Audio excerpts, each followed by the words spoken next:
लड़कियों के मामले में। चाइना में डेटिंग कल्चर बहुत ओपन है। एग्जैक्टली जितनी भी ये टीनेजर लड़कियां वगैरह होती हैं, ये सिर्फ पैसों के लिए आपके पीछे होती हैं।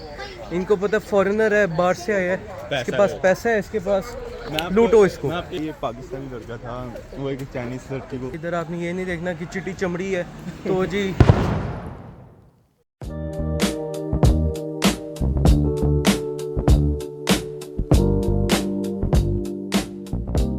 तो बॉयज सीन इस तरह से है कि उन्होंने कहा कि यार आप यहाँ पर वीडियो वगैरह नहीं शूट कर सकते, तो हम यहाँ से बाहर आ गए हैं और यहाँ पर 2-3 टॉपिक्स हैं जिनके ऊपर यानी कि स्टूडेंट्स को ज़रूरत है फोकस करने की, और उन्हीं को हम अभी यहाँ पर डिस्कस करेंगे। तो सबसे पहले हाशिम भाई, नंबर 1 टॉपिक क्या है? कि आप जब चाइना हो, आपको यूनिवर्सिटीज़ में क्लास रेगुलर अटेंड करनी है। या ओके कि जो यूनिवर्सिटीज़ हैं अटेंडेंस को लेकर बहुत सीरियस हैं। लाइक आप जैसे कि स्कॉलरशिप पे हो, आपकी ट्यूशन फीस फ्री और फुली फंडेड स्कॉलरशिप है, आपको उसे मेंटेन रखने के लिए रेगुलर अटेंडेंस लगानी पड़ेगी। हालांकि आपकी ठीक हो गया। मिनिमम आपको समझ लो कि 80% अटेंडेंस आपको चाहिए। मिनिमम 80% अटेंडेंस आपकी होनी चाहिए for the scholarship maintenance. 80% attendance और आप हर सब्जेक्ट में पास हो। ये यूनिवर्सिटी की यूनिवर्सिटी वैरी करता है। कई यूनिवर्सिटी ऐसे कहती है कि आपके 70% मार्क्स आने चाहिए, 65% मार्क्स आने चाहिए, यानी कि 70-65% तक बात जाती है आराम से।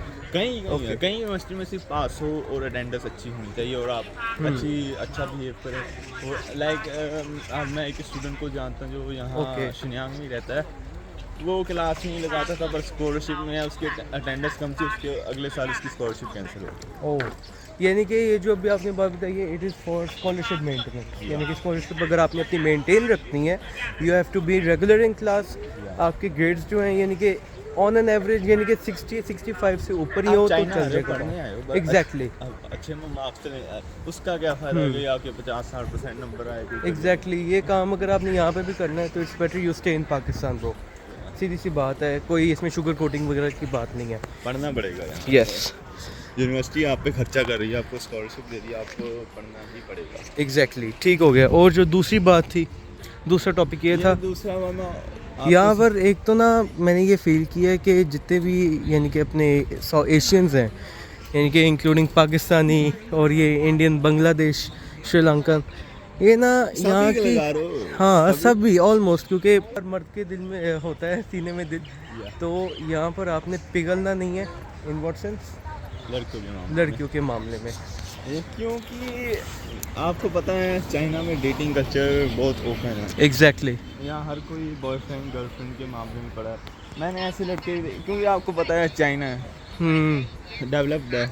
एग्जैक्टली आपको पता ही है लड़की, मैं किसी को गलत नहीं कह रहा, हर लड़की एक जैसी नहीं होती, फिर भी जो कई लड़के यहाँ लड़कियों के चक्कर में पड़ जाते हैं, ये बहुत गलत बात है।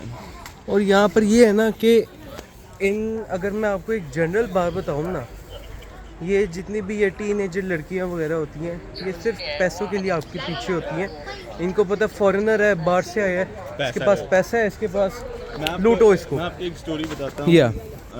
यही पाकिस्तानी लड़का था, वो एक चाइनीज लड़की को प्यार कर बैठा। ओके, वो लड़की भी सही थी।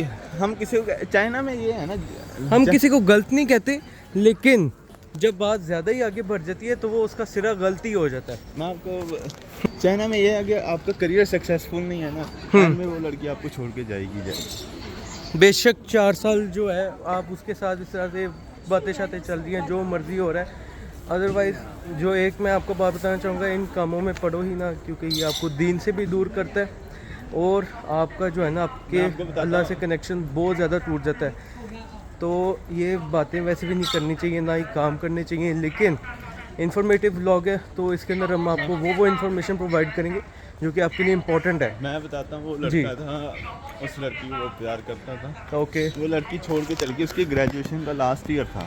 ओके, वो इतना डिप्रेशन चले गया, दारू पीने लग गया, ये करने लग गया और ओहो, उसका करियर ख़राब हो गया, समझ लो आप। उसने ना पढ़ा, 4 साल के बाद वो वापस चले गए यार। वो वापस रिकवर ही नहीं कर पाया। He does not recover from that. So it's a big problem.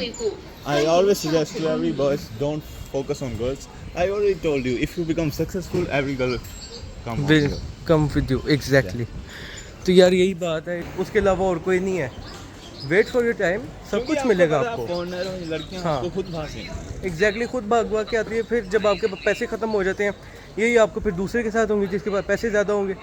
इनका यही सर्कल चलता रहता है बॉयज़। और ये आपको मतलब यहाँ चाइनीज हाँ। लड़की से शादी करानी है ना, आपको भोटा दहेज देना पड़ता है। फ्री में नहीं होती शादी। और मिनिमम 1.5 लाख RMB अपने जहन में रखो कि इंक्लूडिंग घर, गाड़ी वगैरह, ईच एंड एवरीथिंग। यहाँ पर शादीशुदी का कोई और कॉन्सेप्ट उधर नहीं है। ये भी साहब है, हाँ। यहाँ शादी करना इतना ज़्यादा महंगा है। लाइक आप किसी लड़की से शादी करते हो, लाइक कोई फेस्टिवल है, उसके घर वाले आते हैं, उसके सर घर वालों को आपको पैसे देने पड़ेंगे हर फेस्टिवल में। ओ बढ़ गए। ये it's a harsh reality of truth in China dating culture. You need lots of money. That's why China birth rate and China marriage market is now declining. Nobody wants to marriage. Everybody has faced to financial struggle as well also. So that's why it's a big problem. हाँ यही बात है यार। आप अपने काम पे focus करो, अपने करियर पे फोकस करो, आगे आपके नसीबों में होगी तो मिलेगी लाजमी। क्यों अपना पहले ही ट्राइयाँ वगैरह मारनी, क्यों? करियर सेट करो, माँ बाप का ध्यान रखो, वो सबसे बड़ी बात है। वो सबसे बड़ी बात है। एग्जैक्टली इस उम्र में अगर लड़कियों के पीछे पड़ोगे, अपना 5 साल का जो पोटेंशियल है वो ज़ाया कर बैठोगे। और अगर वो 5 साल का पोटेंशियल ज़ाया कर दिया, आगे के 50 साल जलालत के हैं, ख्वारी के हैं। यही 5 साल हैं कि जिसके अंदर तुमने कुछ बनना है और उसको जो है तुमने कैश करना है। अगर इन 5 सालों को गवा दिया, आगे के 50 साल ख्वारी के। अगर इन 5 सालों में काम कर लिया तो आगे के 5 साल याशी के। 5 सीधी साल सा का बात सारी उम्र ऐसी चाइना में आओ, करियर सेट करो, जॉब पाओ, क्या नहीं मिलेगा? सब कुछ मिलेगा। सब कुछ मिलेगा यार। ये तो कंट्री पहला- जो है बिजनेस की है। सबसे पहला मेन फोकस है अपना करियर सेट करो और माँ बाप का ध्यान। माँ बाप का ध्यान रखो। एग्जैक्टली यही बात है। Big point of every student. You have to focus on your study and take care of your parents as well also. Exactly that's the point. Yeah. तो यार यही कुछ इन्फॉर्मेशन थी जो कि इन प्रोवाइड करना बहुत इंपॉर्टेंट थी। तो यार यही बातें हैं, आपको ये याद रखनी है। और ये कॉमन सेंस वाली बात है, इसके अंदर कोई इतनी मोटी कोई रॉकेट साइंस वगैरह नहीं है कि आप फॉलो नहीं कर पाओगे, आपको कोई कोर्स करना पड़ेगा। और आपको एक और Exactly. बात बता रहा हूँ, एक शनियांग का एक किस्सा बताता हूँ आपको। ओके कई लोग इतने बगैरत के बच्चे होते हैं जो एक बंदे के कारण पूरे देश का नाम बदनाम होता है। ओके मैं एक बताता हूँ, एक शनियांग का बंदा था, पाकिस्तानी था। वो स्टोर लाइक आपको पता है ना 24 आवर 7 आवर स्टोर हाँ ऐसे ही है जो यानी कि फॉरएवर खुले रहते हैं। खुले रहते हैं। ठीक है, उससे आया था कि चाइना है, तो उसे ये था चाइना है, किसी को कौन सा ही पता लगेगा, उसे हाँ। पता लगेगा। फिर वो पता क्या, जैसे रात को जाता था वहाँ से स्टोर से सामान उठा लेता था। ओ चोरी कर लेता था। वाह जी वाह। अच्छा सामान उठा लेता था और आधे पे करता था, आधे स्कैन करता था। अच्छा, यानी कि अब अगर उसने 4 से 5 चीज़ें उठाई हैं, कैमरे में आ जाए कि उसने पे किया, वो सिर्फ 5 चीज़ों की जगह 2 चीज़ों की पेमेंट करता था, 3 वो वैसे ही गिफ्ट समझ के उठा लेता। अच्छा आगे आगे उसने ऐसे 3-4 बार किया है। चलो ये बात ठंडी पर की कुछ बात नहीं हुई। 1 महीना वो यहाँ लैंग्वेज प्रोग्राम कर रहा था, उसने अब रोज़ ही करना शुरू कर दिया। 3-4 बार किया उसने, बस 3-4 बार किया। ओके आगे। और 6 महीने बाद वो शिन्यांग से दूसरी शिफ्ट सिटी से यहाँ लैंग्वेज प्रोग्राम कर रहा था। दूसरी शिफ्ट पता नहीं यूनान ओके यूनान में शिफ्ट हो गया। जब दुकान वालों ने अच्छे से हिसाब लाया कि पैसे कम है, ओह ठीक है, पैसे यानी कम कि जो इनका होता है, यानी कि एनुअल जो हिसाब होता है by the end of the year. Okay पता नहीं 6 महीने 3 हाँ 6 महीने के बाद होता है। आगे वो किया, उन्हें सामान कम लगा, उन्होंने निकाली सारी सिटीजन की फोटो। ओह पता लग गया उन्होंने बस उस लड़के का फेस और पुलिस वाले को दिया, पुलिस वालों ने स्कैन किया, पता लग गया कहाँ का। 6 घंटों के अंदर वो वहाँ से उठाया गया, डिपोर्ट हो गया। ओह यानी कि भाई ये काम ना, ये सारे बाहर छोड़ के आने अव्वल तो करने ही नहीं चाहिए, क्योंकि इट इज़ ऑल्सो हराम इन इस्लाम कि आप चोरी कर रहे हो। और चोरी करने वाले की सज़ा भी आपको पता है कि क्या है, कि जिस हाथ से चोरी की होती है उसका हाथ काट देना चाहिए। अभी पकड़नी होगी तो आगे पकड़ हो जाएगी भाई। और आपको एक और किस्सा बताता हूँ। यही अब मैं क्या बताऊँ यार, ये पाकिस्तानी हिंदियों ने हमारी एक 2-4 एक ही वजह से जो है आगे सारे बदनाम हो जाते हैं। एक ही वजह से पूरी कंट्री का नाम बर्बाद होता है, पूरे सिटी का नाम बर्बाद होता है। हाँ जी। एक लड़का था, वो कहता है जॉब करनी है उसने, ओके। इंग्लिश टीचिंग की जॉब करनी है। ओ इंग्लिश रीडिंग वाले तो बड़ी पकड़े जाती हैं, तो हाँ जी आगे बताएं। मैं ऐसे नहीं कहता पकड़े नहीं जाते, कई बंदे हैं जो करते हैं Hidden। It's depend on you, आपकी किस्मत कह लो, किस्मत है। ये पकड़े गए नहीं। कई बंदे मैं ऐसे जानता हूँ दो सालों से कर रहे हैं। मैं तो सबसे पहले ये सजेस्ट करूँगा, in China never do illegal. Exactly। It's very risky यार इन चाइना और दूसरी कहीं जगह पे भी नहीं करना चाहिए, क्योंकि पकड़ हो जाती है। जो मर्जी हो, जो मर्जी काम करे इलीगली, छुप के करें अभी, नहीं तो आगे जाके पकड़ हो जाएगी। वो पकड़े जाएंगे। बात ये है कि वो लड़का था इंग्लिश टीचिंग की जॉब करता था। ओके। उसने किसी एजेंट के थ्रू, पता नहीं कोई यहाँ ना एजेंट, आपको एक और स्कैम बता दूँ। कई लोग होते हैं कि यहाँ मॉडलिंग की जॉब कर लें, हाँ। कर लें, कहते हैं हमने मैं आपको ऑनेस्ट ट्रूथ बता रहा हूँ। ओके। हमने यूट्यूब पे भी लोगों को देखा हुआ है कि यहाँ मॉडलिंग की जॉब कर लो, ऐसे मिल जाएगी पैसे, इसमें कोई रिस्क नहीं होता, इंग्लिश टीचिंग कर लो, कोई रिस्क नहीं होता। मैं आपको बताता हूँ, अगर आपने मॉडलिंग की जॉब करनी है, आपके पास वीचैट में किसी का वीचैट का कॉन्टैक्ट आएगा। ओके। आएगा, जरूर आएगा, ऑब्वियसली यहाँ पर चलता ही वीचैट है, व्हाट्सएप वगैरह का चलता है इधर। वो चाइनीज़ बंदा होगा, उसके पास व्हाट्सअप तो नहीं होगा, वो आपको मॉडलिंग ऑफर करेगा कि ये पैसे ये बताएगा। आप लोकेशन में आपको मॉडलिंग करोगे, आपका पैसे ही मिल जाएंगे, सब कुछ होएगा, आपको लगेगा पकड़े ही नहीं गई, कोई बात ही नहीं हुई। ओके। यदि बाई चांस प्लीज़ को कुछ भी हिंट मिल गई या वीचैट के ऊपर कोई रील वगैरह आ गई, वो आप सीधा आप समझ लो आपके साथ क्या होगा, डिपोर्ट। ओए होए होए, इस बात पे भी डिपोर्ट है। काम करना यहाँ डायरेक्ट डिपोर्ट है यार। मैं आपको बताता हूँ, पहले चाइना में ऐसा होता था, जैसे बीजिंग हो गया, दूसरे शहर हो गया, वो डिपोर्ट नहीं करते थे, तो आपको पेनल्टी डाल देते थे। पेनल्टी डाल देते थे एक बार, दूसरी बार आपके ऊपर वारंट जारी हो जाता, मतलब कि केस डाल देते थे, अगले साल आपका वीज़ा मिला। सीआर तो बन गया ना। पहले आप 3 से 4 साल पहले चाइना में ये होता था, आपके ऊपर हाँ। बस पेनल्टी लग जाती थी 10-15 हज़ार RMB की, कुछ नहीं ओके। होता था, काम मामला सही हो 1-2 बार, तीसरी ओके। बार जाके बंदा डिपोर्ट होता था।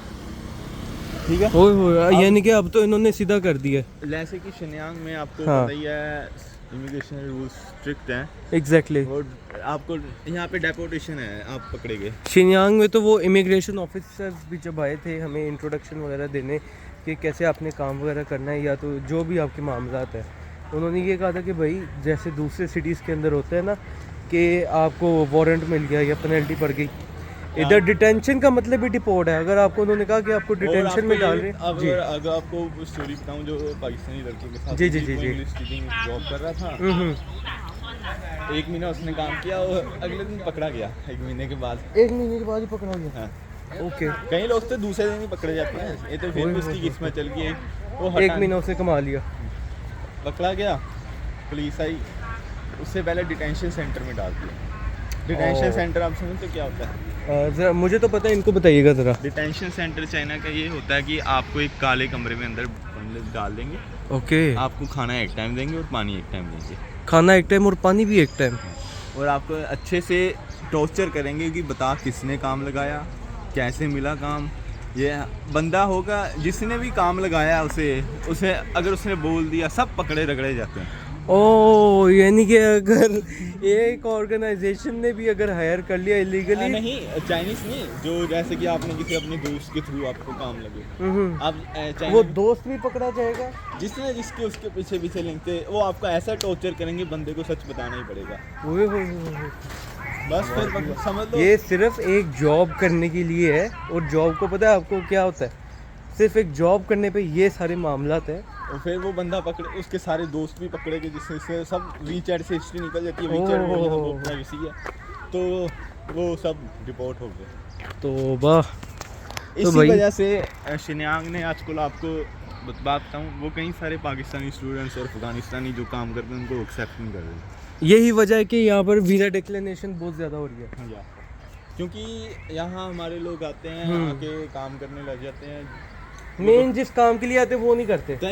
इसी कारण आजकल चाइना में कई लड़कों के लिए पाकिस्तानी, जो साउथ एशियन है, बांग्लादेशी हो गए, इंडियन तो चलिए यहाँ कम ही है, वो तो इतना रिस्की जोन में नहीं है। अफगानिस्तान हो गया, इसे हाई रिस्क जोन में डाला हुआ है कि इन बच्चों को स्कॉलरशिप भी कम थे। एक्चुअली लाइक आपको मैं ऑनेस्टली बताऊँ, जैसे आप कहीं यूनिवर्सिटी में आप डालोगे, जी जी, वो स्टूडेंट्स को एक्सेप्ट नहीं करेगी। उनके पास रशियन स्टूडेंट्स होंगे, कोई होल कंट्री, उन्हें एक्सेप्ट कर लेगी, वो पाकिस्तानी को, वो पाकिस्तानी और अफगानियों को नहीं करेगी। ये बहुत आजकल मैंने आपको कहा है ना, कई लड़कों के का नाम, पूरी कंट्री का नाम भी बदनाम, पूरी कंट्री का नाम होता है। एग्जैक्टली यार, यही बात है।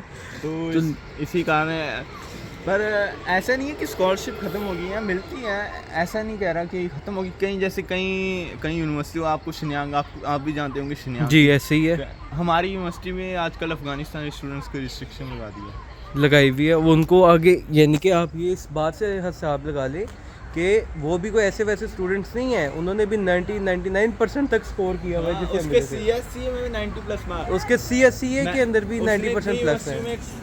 अप्लाई किया, रिजेक्ट कर दिया।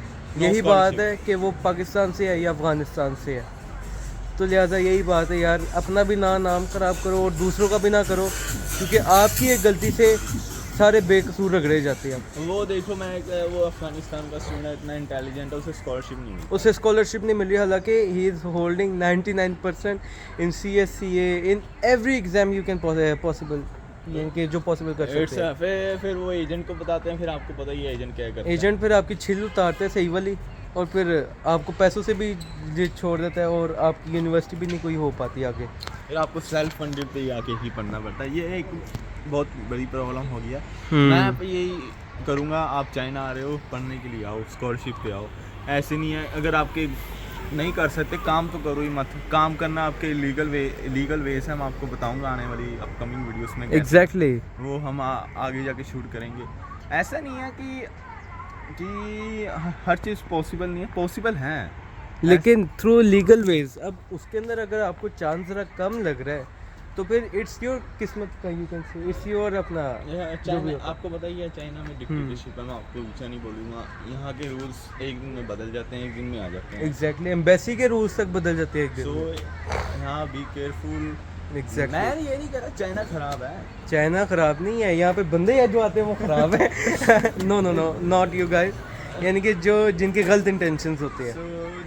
अब बात तो ऐसी ही है। हाँ जी, एक और बंदा आता है, कई एजेंट बंदों को पता नहीं होता चाइना के बारे में, चाइना जा रहे हैं, उन्हें ऐसे लगता है कि चाइना जा रहे हैं, कमाई बहुत है। मैं ऐसे भी हमारे पाकिस्तानी भाइयों को जानता हूँ जो कहाँ से, पेशावर से थे। हाँ, उन्हें एजेंट ने भेजा था यहाँ कि तू लैंग्वेज प्रोग्राम में चल जाए, वहाँ जाके अपना इंग्लिश टीचिंग जॉब कर ली, वो कर ली, ये कर ली, बिजनेस शुरू हो जाएगा, पार्ट टाइम काम करने है, 1 महीने का लैंग्वेज प्रोग्राम करी, फिर तेरी जॉब मिल जाएगी, उसे वर्क परमिट कन्वर्ट करा ली। वो इसी झांसे में आ गए। ये सारा कहने में तो बड़ा आसान है, लेकिन होता एक भी नहीं काम इसमें से। बात सुनो, वो ऐसे ही आ गए। फिर वो भाई को मैं जानता हूँ, वो बहुत परेशान थे, वो भी अपना घर बार बेच के आए थे चाइना। ओए होए, उन्हें लगा था कि ये सच्ची बात है, मैं झूठ नहीं बोल रहा, उनका नाम, वो आए थे ऐसे ही। ये नाम ना हम ब्लर कर देंगे क्योंकि प्राइवेसी होती है, हर किसी की नहीं बता सकते। ओके, आगे। वो आए थे घर बार बेच के, कि उनकी बैचलर्स डिग्री पूरी हुई थी, bachelors in English literature. They think that if I come to China, I am on language program, I will find an English teaching job. After completing my language program, I will convert my language program visa. I will convert my language program visa in work permit. So वो यहाँ आए, उन्हें job ढूंढने की कोशिश की, उन्हें मिली नहीं, उनके पास पैसे कम थे। वो कह रहे मेरे एजेंट ने फंसा लिया यार, क्या करूं। इसमें मैंने आपको सबसे पहले ये कहा, जब भी चाइना हो अच्छे से रिसर्च करो। एग्जैक्टली, लास्ट वीडियो अगर आपने देखी होगी, आपको रिसर्च के ऊपर पूरी डिटेल बताई हुई है कि किस तरह से आपने सारा कुछ करना है। कंट्री में जाना है, उसके बारे में A to Z रिसर्च करो, उसके सारे एग्जैक्टली यही पॉइंट है। ऐसा नहीं है, आजकल आपको पता ही है दुनिया के हालात बहुत ख़राब है, वॉर जोन हो रहे हैं, इमिग्रेशन पॉलिसी टाइट हो रही है। आपको पता ही है यूरोप में तो बहुत ज़्यादा इमिग्रेशन इस साल टाइट हो गई है। एग्जैक्टली, वो यूरोप कह रहा है कि हमारे पास जो भी बच्चा है सब क्रीम है। ऐसे ही यार, ऐसे ही है, no doubt, it's truth. Exactly, जो हर कंट्री चाह रही है कि हमारे पास जो भी बच्चा है क्रीम है, इंटेलिजेंट है, उसके पास कोई, वो चाह रही है कि जो बच्चा है हमारे काम आए, कि हमारी इकॉनमी में ग्रोथ करे। तो इमिग्रेशन, मैं आपको ये सजेस्ट करूँगा, जो भी मेरे भाई बहन 11वीं और 12वीं क्लास में जो हाई स्कूल कर रहे हैं, अच्छे से दबा के पढ़िए, अच्छे मार्क्स लाइए। अगर आपका बाहर जाने का ड्रीम है, ये नहीं है कि बाहर जा रहे हैं दिहाड़ी मजदूरी कर रहे हो, बर्तन पहले अपनी पढ़ाई करो और देन आगे। ये नहीं मैं कह रहा कि टैक्सी चलाओ, ये करो, ये काम गलत है, ये काम नहीं गलत है यार, आज की 21 है, हर काम इक्वल है। पर according to the latest rules of every country immigration policies, visa rules are tighten, they need only high qualified persons. Yeah. If you have high qualification, you easily get job in IT market, finance, business, marketing. You have good ideas, you get everywhere you want to do. पर आपको पता ही है immigration policies tight हो गई हैं, वो week students को नहीं उठा रहे, तो इसलिए ये प्रॉब्लम है। मैं आपको सभी भाई बहनों को ये कहूँगा, जो भी 12th क्लास में है, जो या बैचलर्स कर रहा है, जिसने मास्टर्स के लिए आना है, जो मास्टर्स कर रहा है, जिसने PhD के लिए, अच्छे से पढ़िए, अच्छे नंबर लेके आइए, फिर आए यहाँ आके दबा के पढ़ाई करिए और अपना करियर सेट करिए। एग्जैक्टली, तो यही बात है। Hope that you got the every information. ठीक हो गया, इस इंफॉर्मेशन को लाजमी कैश कीजिएगा, इसको ऐसे ना जाने दीजिएगा, क्योंकि यहाँ पर काफ़ी सारे विक्टिम्स हैं जो कि इन प्रॉब्लम में फंसे हैं और फ्री में इसी तरह से डिपोर्ट हो गए। फ्री की उनकी इंडिया पाकिस्तान की टिकट लग गई है। फ्री की नहीं, पैसे ओला वो भी पैसे देने हैं, फाइन देना पड़ता है, फिर ओए टिकट होए कटाओ, होए। फिर जाओ वापस जेल में होते हो। ओए होए होए होए। फ्री में नहीं होती। चलो जी, कुछ भी फ्री में नहीं है यार, ज़रा सा हौसला करो, सारा कुछ मिलेगा। हर चीज़ का टाइम होता है, अल्लाह ने जहाँ पर लिखा हुआ रिस्क वहाँ पर मिलना ही मिलना है। कोशिश आपकी होनी चाहिए बट थ्रू लीगल वेज। सो यही सारी बातों का निचोड़ है। इंशाल्लाह ताला अल्लाह पाक खैर करे, अल्लाह पाक आपके भी नसीब में करे आना। अगर अल्लाह ने लिखा हुआ है तो मोस्ट इंशाल्लाह ताला कोई रोक नहीं सकता, तो इंशाल्लाह ताला सब आपका बेहतरीन होगा। सो अभी देखते हैं तला भाई का क्या प्रोसेस वगैरह हुआ है, कहाँ तक पहुँचे हैं, तो फिर अब आगे जाके इंशाल्लाह ताला फिर आपको बताते हैं।